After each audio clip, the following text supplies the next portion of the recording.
तो बाबा जब बागेश्वर धाम से नागपुर और फिर रायपुर के लिए निकले तब तक उनकी ख्याति एक कथावाचक की थी, लेकिन जब वो लौटे तो विवादों की वजह से स्टार बन गए। ऐसे में सियासी लोग भी बाबा की तरफ बड़ी उम्मीद भरी नजर से अब देख रहे हैं। क्या बाबा इस साल होने वाले एमपी चुनाव में किसी का साथ देंगे?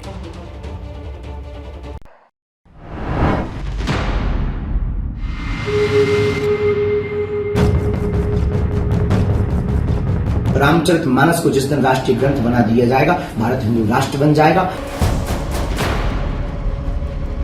चिंता मत करो, अगर सरकार कह देगी तो हम तो पाकिस्तान में भी रामकथा सुनाएंगे। मेरा साथ दो, हम हिंदू राष्ट्र बनाएंगे। जातियों में ना बटकर आप सब सबसे पहले तो हम मानव हैं, फिर सनातनी हिंदू हैं। अब हिंदुओं को जागने की जरूरत है। हिंदू एक हो जाओ, और जो बार बार सनातन के ऊपर उंगली उठाते हैं अब उनको मुंह खानी चित्त करवाओ। वो बातें जो किसी एक पार्टी की वैचारिकी के करीब है, जिन्हें उसके बड़े नेता खुलकर कहने से अक्सर बचते रहे हैं। बागेश्वर धाम के बाबा धीरेन्द्र कृष्ण शास्त्री उसे भरे मंच से और खुलेआम कह रहे हैं। जो सनातन का विरोध करे, चाहे वो नेता हो या अभिनेता हो।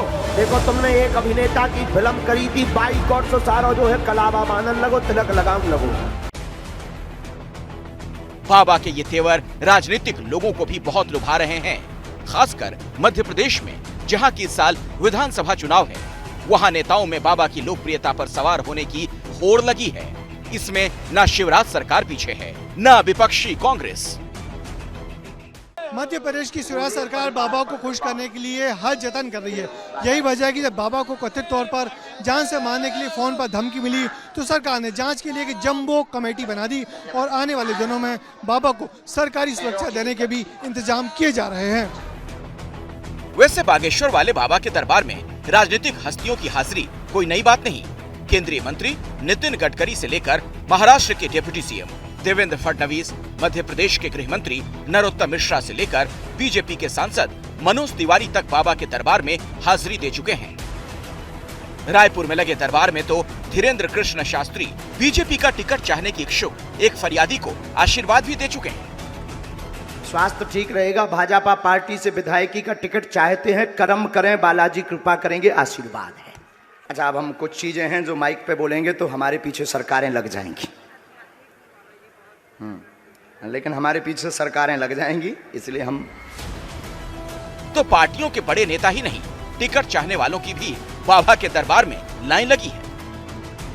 वैसे हालिया विवाद ने बाबा की लोकप्रियता में जबरदस्त इजाफा किया है और इससे मध्य प्रदेश की राजनीति में भी एक हलचल शुरू हो गई है, क्योंकि मध्य प्रदेश के छतरपुर जिले में ही बागेश्वर धाम बना हुआ है। रामचरितमानस को जिस दिन राष्ट्रीय ग्रंथ बना दिया जाएगा, भारत हिंदू राष्ट्र बन जाएगा। जातियों में ना बटकर आप सब सबसे पहले तो हम मानव हैं, फिर सनातनी हिंदू हैं।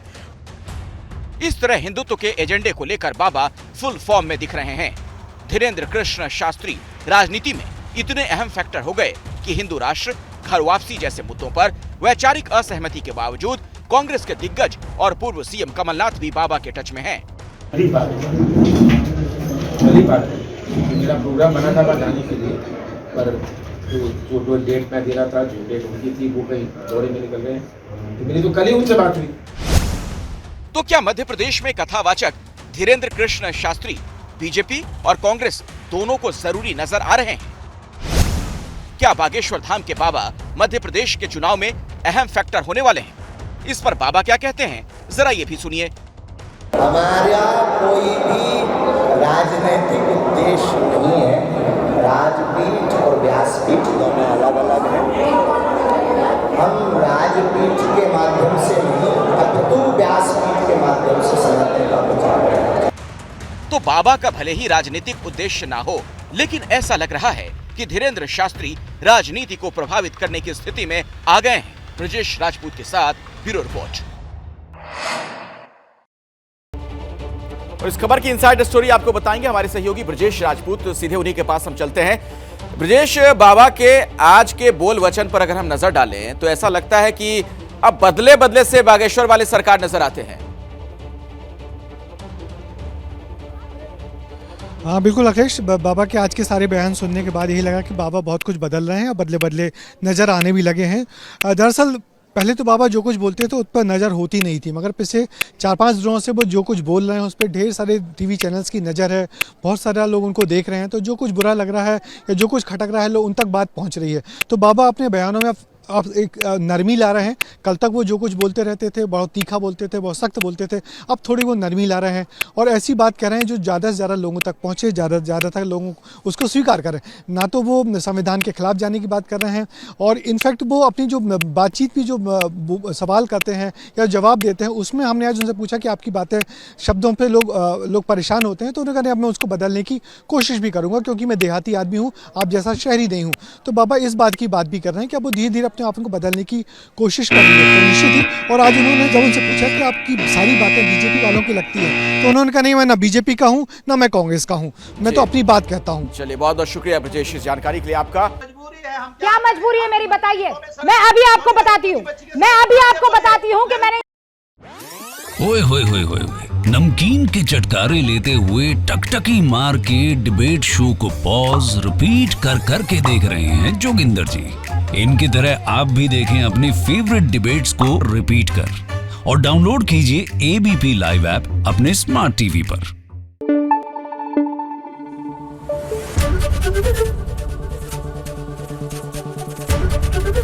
एबीपी न्यूज आपको रखे आगे।